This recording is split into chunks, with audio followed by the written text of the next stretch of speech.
High all government job aspirants, welcome to my YouTube channel general studies for government jobs. তো আজকে আমরা discuss করছি 3000 general সায়েন্সের mock test number 90। এর আগে টোটাল আমরা 18টা মক টেস্ট করেছি। আগের 18টি মক টেস্ট ক্লাস যারা দেখোনি অবশ্যই দেখে নেবে, ভিডিও ডেসক্রিপশনে আমি প্লেলিস্ট দিয়ে রেখেছি। যারা প্রথমবার রেলওয়ে গ্রুপ ডি পরীক্ষা দেবে মনে রাখবে, out of 100 question 25 question general science থেকে তোমাদের আসবে, এবং এর মধ্যে তোমাদের ফিজিক্স, কেমিস্ট্রি, বায়োলজি এবং 2-3টে ফিজিক্সের ম্যাথও কিন্তু থাকবে। আমাদের main Telegram channel jobs academy, প্রত্যেকে জয়েন করে নেবে। সমস্ত রকম নোটিফিকেশন, আপডেট, পিডিএফ এখানে পেয়ে যাবে। এছাড়া টার্গেট রেলওয়ে গ্রুপ ডি 2021 এই গ্রুপটাও জয়েন করে নেবে। এখানে আমি এনটিপিসি সিবিডি 2 এবং রেলওয়ে গ্রুপ ডি রিলেটেড অনেক পিডিএফ পোস্ট করে রেখেছি এবং আরও পিডিএফ এখানে দেওয়া হবে। এছাড়া আমাদের ফেসবুক পেজ, ফেসবুক গ্রুপ রয়েছে, চাইলে জয়েন করে নিতে পারো। এবং তোমাদের জন্য দেখো, যারা গ্রুপ ডি এবং এনটিপিসি সিবিডি 2 এর পরীক্ষার্থী, দুটো নোট তোমাদের জন্য রয়েছে। এক রয়েছে 129 নম্বর মক টেস্ট থেকে 188 পর্যন্ত মক টেস্টে 3000 জিকে, আরেকটা রয়েছে 3000 জেনারেল সায়েন্সের কোশ্চেন। দুটোরই পিডিএফ ভিডিও ডেসক্রিপশনে অ্যাভেলেবেল আছে, ভিডিও প্লেলিস্ট ভিডিও ডেসক্রিপশনে অ্যাভেলেবেল আছে। হোয়াটসঅ্যাপ মাধ্যমে নোটগুলো বাই করতে চাইলে এই নাম্বারে আমাকে তোমরা মেসেজ করতে পারো। প্রথম প্রশ্ন দেখো তোমাদের জন্য যেটা দেওয়া রয়েছে, যে 1 জুল সমান কি, এগুলোর মধ্যে কোনটা হবে। তো এই ধরনের প্রশ্ন অ্যান্সার করবে কি করে? সবার প্রথম দেখো, জুল কার একক? জুল আমরা জানি কার্য বা কৃতকার্যের একক, ওকে, ওয়ার্ক ডান বা কৃতকার্য। এবং আমরা জানি ডাব্লু ইকুয়াল টু হয়ে থাকে এফ ইন্টু এস। ডাব্লু হচ্ছে কি? ডাব্লু হচ্ছে কৃতকার্য। কৃতকার্য সমান হয়ে থাকে বল ইন্টু ত্বরণ। এবার আমরা জানি বলের একক কি? বলের একক হচ্ছে নিউটন। এবং ত্বরণ বা ডিসপ্লেসমেন্টের একক কি? এখানে হচ্ছে মিটার। তাহলে আমরা বলতে পারি যে 1 জুল সমান 1 নিউটন ইন্টু 1 মিটার বা 1 নিউটন মিটার। ওকে, তো অপশন ডি হচ্ছে এখানে এটার সঠিক অ্যান্সার। 288 এই প্রকার ইলেকট্রনের দ্বারা গঠিত একটি মোল আধুনিক পর্যায় সারণীতে ড্যাশ শ্রেণীতে অন্তর্ভুক্ত রয়েছে। তো এখানে আমাদের অ্যান্সার কি হয়ে যাবে? এটা অ্যান্সার হচ্ছে অপশন ডি, 18তম শ্রেণীতে বা 18তম গ্রুপে। কিভাবে হচ্ছে দেখো, 288 অ্যাটমিক নাম্বার, তার মানে টোটাল এর অ্যাটমিক নাম্বার কত হচ্ছে? 2 + 8 10 + 8 হচ্ছে 18। তো 18 অ্যাটমিক নাম্বার কার? আর্গনের। তো আর্গন কত নম্বর গ্রুপে রয়েছে? 18 নম্বর গ্রুপে। তো সেই জন্য 288 প্রকার ইলেকট্রন দ্বারা গঠিত একটি আধুনিক পর্যায় সারণীতে 18 নম্বর গ্রুপে এটা রয়েছে। পরবর্তী প্রশ্ন, নিম্নলিখিত মধ্যে কোনটির গলনাঙ্ক এবং স্ফুটনাঙ্ক সর্বাধিক? তো অপশনগুলোর মধ্যে এখানে এটা অ্যান্সার হচ্ছে কার্বন। অপশন ডি হচ্ছে এখানে এটা সঠিক অ্যান্সার, যে এগুলোর মধ্যে গলনাঙ্ক এবং স্ফুটনাঙ্ক সর্বাধিক হচ্ছে কার্বন। একই শ্রেণীর মৌলগুলির মধ্যে সমরূপ ড্যাশ থাকে। তো একই শ্রেণীর মৌলগুলির মধ্যে একই রূপ কি থাকে? মনে করো এটা মনে করো প্রথম গ্রুপ বা একই শ্রেণী রয়েছে, ওকে, এটা দ্বিতীয় গ্রুপ বা দ্বিতীয় শ্রেণী। তো এগুলোর মধ্যে একই কি আছে? দেখো, পারমাণবিক সংখ্যা 1 কখনোই হবে না, অ্যাটমিক নাম্বার কখনোই 1 হবে না। লিথিয়ামের অ্যাটমিক নাম্বার 3, সোডিয়ামের অ্যাটমিক নাম্বার হচ্ছে 11। তো মানে পারমাণবিক সংখ্যা তো হচ্ছে না। পারমাণবিক ভর, অ্যাটমিক মাসও সমান নয়। লিথিয়ামের আলাদা অ্যাটমিক মাস, তোমার সোডিয়ামেরও অ্যাটমিক মাস আলাদা। পারমাণবিক ব্যাসার্ধ মানে হচ্ছে অ্যাটমিক রেডিয়াস, সেটারও কিন্তু আলাদা।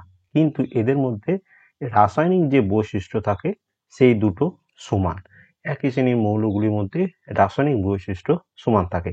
অপশন সি হচ্ছে এখানে এটার সঠিক অ্যান্সার। কানেকটিভ টিস্যু ড্যাশ থেকে উদ্ভূত। তো কানেকটিভ টিস্যু কোথা থেকে উৎপত্তি লাভ করেছে? তো কানেকটিভ টিস্যু, এটা মনে রাখবে, মেসোডার্ম থেকে উৎপত্তি লাভ করেছে। অপশন সি হচ্ছে এখানে এটা সঠিক অ্যান্সার। এবার মনে রাখবে, কলার গঠন, সংখ্যা, বৈশিষ্ট্য এবং মাতৃকার পরিমাণ, বৈশিষ্ট্য ইত্যাদির উপর ভিত্তি করে কলা প্রধানত 4 প্রকারের হয়ে থাকে। এক হচ্ছে আবরণী কলা, যেটাকে আমরা এপিথেলিয়াম বা এপিথেলিয়াল টিস্যু বলে থাকি। যোজক কলা, যেটাকে আমরা কানেকটিভ টিস্যু বলে থাকি। পেশি কলা, যেটাকে আমরা মাসকুলার টিস্যু বলে থাকি। এবং স্নায়ু কলা, যেটা হচ্ছে নার্ভাস টিস্যু, যেটাকে আমরা বলে থাকি। তো এই ডিটেলসটা একটু মনে রাখবে, পরীক্ষায় কাজে লাগবে। যে মৌলটির ইলেকট্রন বিন্যাস হচ্ছে 288 সেটির নাম উল্লেখ করো। তো কিছুক্ষণ আগে এটা করলাম, প্রশ্নটা দুবার রিপিট হয়ে গেছে। এটা কিন্তু আলাদা কোনো একটা শিফটে, মানে এ দেখো আলাদা পরীক্ষায় এসেছিল, একই মানে আলাদা একটা শিফটে এই প্রশ্নটা এসেছিল। 288 মানে হচ্ছে 2 + 8 10 + 8 হচ্ছে 18। তো 18 কার হচ্ছে? 18 হচ্ছে আর্গন। আগেরটা ছিল কত নম্বর? শ্রেণীতে রয়েছে বা কত নম্বর গ্রুপে রয়েছে, এখানে বলেছে যে মৌলটির নাম কি। তো মৌলটি হচ্ছে আর্গন। পটাশিয়ামের অ্যাটমিক নাম্বার হচ্ছে কত? 19, তো এটাও মনে রাখবে। এবং তারপরে দেখো ম্যাগনেসিয়ামে কত হচ্ছে? 12। তো ম্যাগনেসিয়ামে যদি অ্যাটমিক নাম্বার বার করতে যায়, মানে সরি ইলেকট্রন কনফিগারেশন করতে বলে, কি করবে? প্রথম কক্ষে 2টি সর্বাধিক, তারপরে কক্ষে সর্বাধিক 8টা, মানে যে 10টা হয়ে গেল আর 2টি পড়ে রইলো। তো এটা হচ্ছে ম্যাগনেসিয়ামের। আর্গনের তো এখানে দিয়েই দিয়েছে।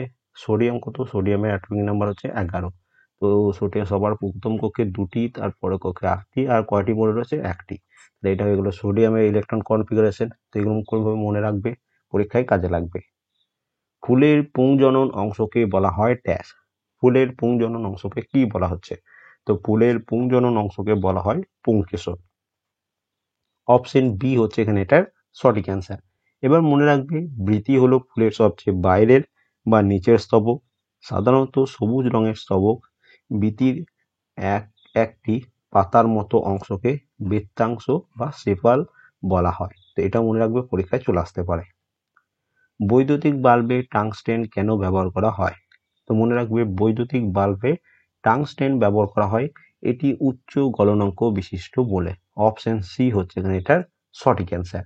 এবং মনে রাখবে, নিম্নোক্ত কারণে একটি বৈদ্যুতিক বাল্বে ফিলামেন্ট তৈরির জন্য টাংস্টেন ব্যবহার করা হয়। কি কি কারণ? এটি খাদ হিসাবে একটি খুবই উচ্চ গলনাঙ্ক আছে, সেই জন্য এটা ব্যবহার করা হয়, যেটা এই প্রশ্নের অ্যান্সার হয়ে গেল। এটির উচ্চ প্রতিরোধ ক্ষমতা রয়েছে, তাই এটি ঘরের তাপমাত্রায় সহজে পুড়ে যায় না। তো নেক্সট, উচ্চ তাপমাত্রায় বাতিটি জ্বলছে, মানে উচ্চ তাপমাত্রায় বাতিটা জ্বলতে থাকে। তো এইগুলো হচ্ছে তোমাদের বৈশিষ্ট্য। একটি ট্রাক ঘাড়া থেকে পড়ে যায় এবং ভূমিতে পতিত হতে তার সময় লাগে 0.8 সেকেন্ড।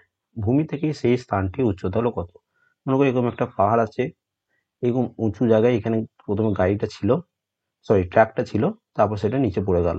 ওকে, তো এই পড়তে টোটাল টাইম লাগলো 0.8 সেকেন্ড। তোমার কাছে জানতে চাইছে টোটাল উচ্চতা কত। কিভাবে করব? তো সবার প্রথম মনে রাখবে অ্যান্সার হচ্ছে 3.2 মিটার। কিভাবে হচ্ছে একটু দেখে নাও। নিউটনের গতির সমীকরণ থেকে আমরা পাই, যেহেতু ট্র্যাকটা উপরে ছিল, স্থিত অবস্থায় ছিল পড়ার আগে পর্যন্ত, সেই জন্য প্রাথমিক বেগ u=0। সময় লেগেছে নিচে পড়তে 8 সেকেন্ড। তোমাকে শেষ বেগ কত উচ্চতা সেটা বার করতে হবে। উচ্চতার ফর্মুলা হচ্ছে h=ut plus half gt²। Okay, you প্রাথমিক বেগ যেহেতু 0, তো সেহেতু 0 ইন্টু টি যাই করবে 0 হবে, প্লাস হাফ ইন্টু জি হচ্ছে 10 মিটার পার সেকেন্ড স্কোয়ার, এবং তোমার টি স্কোয়ার 0.8 এর স্কোয়ার। এবার তখন তুমি এটা যখন তুমি 2 5 দুগুণে 10, আর এখানে 0.8864, 0.64, 5কে যখন 0.64 দিয়ে গুণ করবে তোমার আসবে 3.2 মিটার। ওকে, তো এই গুণটা আমার আগে থেকে করা আছে। তো এখানে দেখো 5কে যদি তুমি 0.64 দিয়ে গুণ করো, তোমার চলে আসবে 3.2 মিটার। তাহলে অপশন সি হচ্ছে এখানে এটার সঠিক অ্যান্সার। একটি বৈদ্যুতিক বর্তনী চিত্রে ব্যাটারির প্রতীক হলো একটি দীর্ঘ এবং একটি ক্ষুদ্র রেখা। দীর্ঘ রেখা এটির ড্যাশ প্রান্তকে বোঝায়। বা কি বলছে বুঝতে পারছো? একটি বৈদ্যুতিক বর্তনী চিত্রে ব্যাটারির প্রতীক হলো একটি দীর্ঘ এবং একটি ক্ষুদ্র রেখা রয়েছে। দীর্ঘ রেখাটি এটির কোন প্রান্তকে বোঝাচ্ছে সেটা তোমার কাছে জানতে চেয়েছে। তো দীর্ঘতম যে রেখাটি সেটা এটার ধনাত্মক প্রান্তটিকে বোঝাচ্ছে। এবং এর সাথে মনে রাখবে, in the symbol of electric cell the longer line represent the positive terminal, মানে দীর্ঘতম যে রেখাটি সেটি ধনাত্মক বা পজিটিভ টার্মিনালকে বোঝাচ্ছে।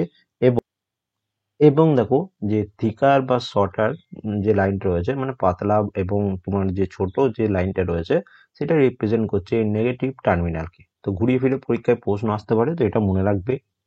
একটি প্রসারিত রবার ব্যান্ড কি শক্তি ধারণ করে? একটা রবার ব্যান্ড রয়েছে, সেটাকে তুমি টেনে ধরে আছো, তো তার মধ্যে কি শক্তি ধারণ করছে? তো তার মধ্যে স্থিতিশক্তি বা পোটেনশিয়াল এনার্জি ধারণ করছে। এটা মনে রাখবে, খুব ইম্পর্টেন্ট, বারবার রিপিটেড প্রশ্ন।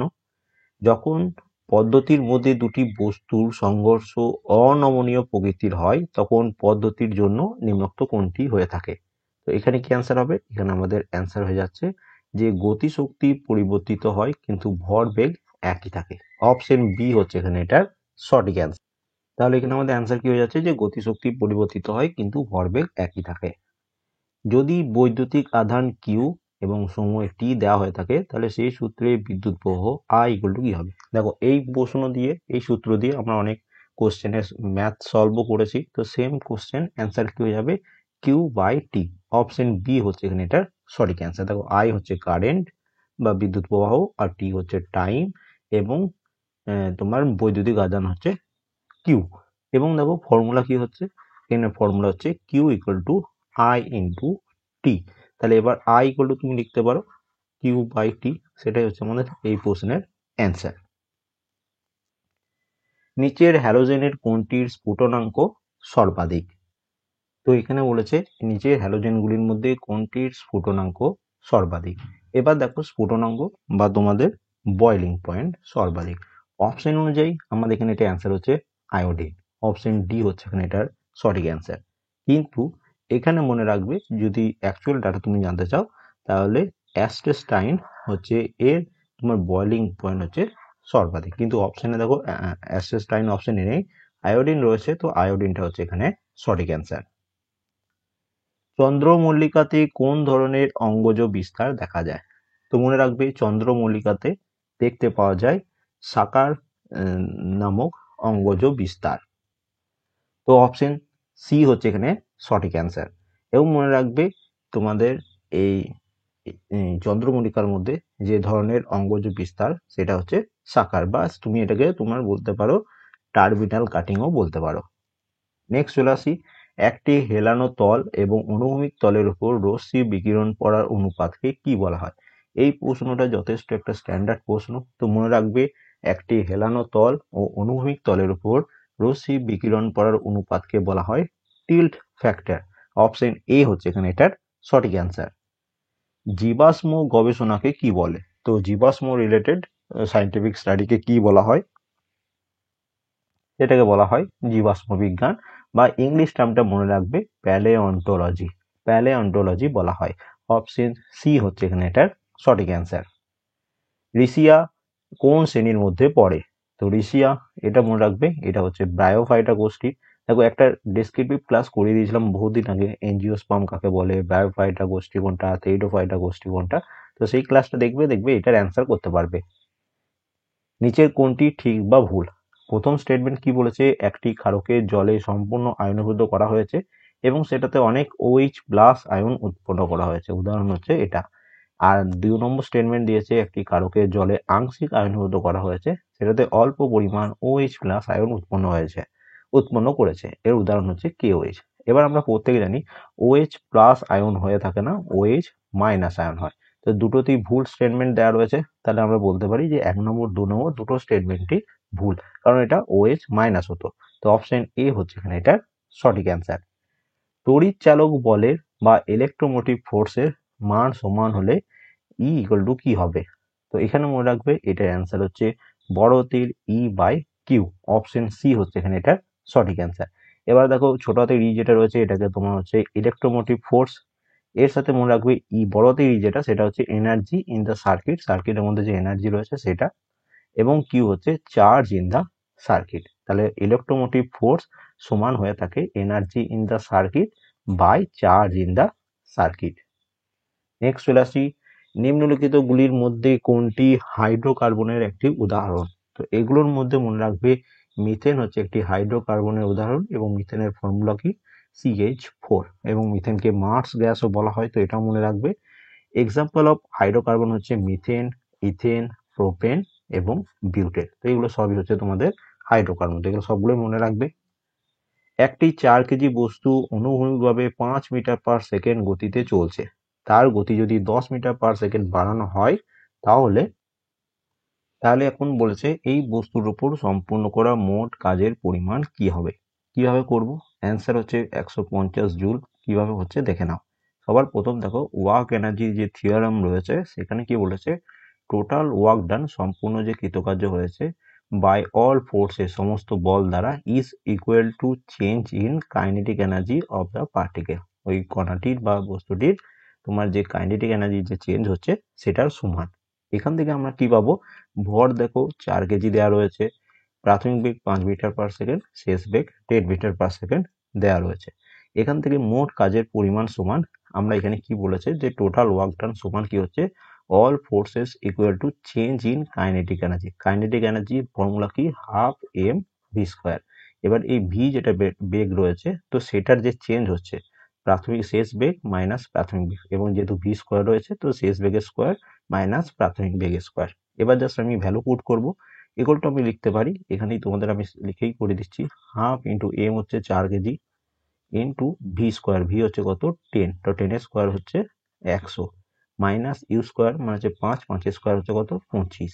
তার মানে তুমি লিখতে পারো হাফ ইন্টু 4 ইন্টু তোমার 100 থেকে 25 বাদ দিলে 75। এবার কাটাকাটি করবে, 2 কে 2, 2 দুগুণে 4, তাহলে 75 ইন্টু 2 মানে হচ্ছে কত 150 জুল। সেটাই দেখো এখানে আমি তোমাদের করে দিয়েছি, খুবই সহজ, একবার রিভিশন করে দেখে নাও তাহলে এটা পেরে যাবে।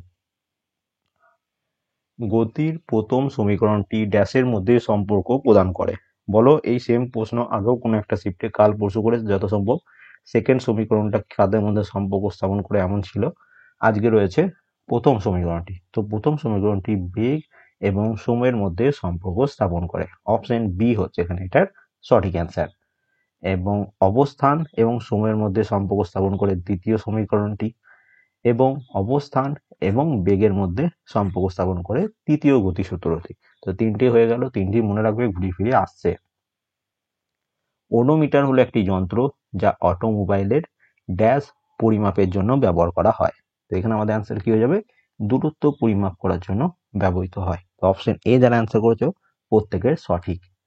পৃথিবীর ভর এম এবং ব্যাসার্ধ আর পৃষ্ঠতলের মধ্যাকর্ষণের কারণে ত্বরণ হলো ড্যাশের সমানুপাতিক। তো এখানে তোমাকে জানতে হবে অ্যান্সার হচ্ছে এম বাই আর স্কোয়ার। কেন হচ্ছে তোমাকে জানতে হবে। তো অ্যাক্সেলারেশন ডিউ টু গ্র্যাভিটি, ওকে, মধ্যাকর্ষণের জন্য যে ত্বরণ তার ফর্মুলা হচ্ছে স্মল জি সমান বড় হাতের জি ইন্টু এম হচ্ছে মাস বা ভর বাই আর এর স্কোয়ার মানে হচ্ছে ব্যাসার্ধ স্কোয়ার, এটা ফর্মুলা। এবার জি হচ্ছে ইউনিভার্সাল গ্র্যাভিটেশনাল কনস্ট্যান্ট, মহাকর্ষ ধ্রুবক। জিটাকে তুমি যদি সরিয়ে দাও তাহলে স্মল জি এটা সমানুপাতিক হচ্ছে এম বাই আর স্কোয়ার। তো সেটাই তোমাদের এখানে জানতে চেয়েছে। তো অপশন এ হচ্ছে এখানে এটার সঠিক অ্যান্সার। এবং দেখো এখানে বলে দিলাম আর হচ্ছে ব্যাসার্ধ, জি হচ্ছে ইউনিভার্সাল গ্র্যাভিটেশনাল কনস্ট্যান্ট এবং এম হচ্ছে ভর। তো টোটাল 25 কোশ্চেন ছিল, আউট অফ 25 কার কত স্কোর হচ্ছে অবশ্যই কমেন্ট করে জানাবে।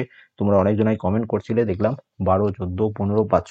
তো চিন্তা করার কিছু নেই, যত আস্তে আস্তে ডেলি ক্লাসগুলো দেখো তাহলে দেখবে তোমার নলেজ বাড়বে। এবং এর আগে আমি তোমাদের শিফট ওয়াইজ করিয়েছিলাম, ওকে, গ্রুপ ডির 96টা শিফট করিয়েছিলাম এবং এএলপির পরীক্ষার 30টা শিফট করিয়েছিলাম। দুটোরই প্লেলিস্ট ভিডিও ডেসক্রিপশনে দেওয়া আছে, তো সেগুলো তোমরা আগে থেকে দেখতে পারো। তো সেগুলো প্লেলিস্ট ভিডিও ডেসক্রিপশনে আছে, পুরো কমপ্লিট করবে। তারপর যখন এই ক্লাসগুলো করবে তখন দেখবে তোমাদের নাম্বার অটোমেটিক বাড়তে থাকছে। এবং ভিডিওটা ভালো লাগলে লাইক করে দেবে, চ্যানেল নতুন হলে সাবস্ক্রাইব করে নেবে, বন্ধুর সাথে অবশ্যই শেয়ার করো। এবং এই যে তোমাদের 3000 জেনারেল সায়েন্সের কোশ্চেন, এখান থেকে আমি এই কোশ্চেনগুলো করাচ্ছি, এগুলোর পিডিএফ অ্যাভেলেবেল আছে, ভিডিও ডেসক্রিপশনে লিঙ্ক আছে, সেখান থেকে নিয়ে কমপ্লিট করো। মিনিমাম 3 থেকে 4 বার কমপ্লিট করবে যারা পিডিএফ গুলো নেবে, তোমাদের পরীক্ষার জন্য খুব ইম্পর্টেন্ট, একবারে ভুলে যাবে হয়তো। তো 3 থেকে 4 বার যেন পরীক্ষায় তোমার রিভিশন থাকে। এবং এই পিডিএফ গুলোই হোয়াটসঅ্যাপের মাধ্যমে বাই করতে চাইলে এই নাম্বারে আমাকে মেসেজ করবে। And thank you for watching.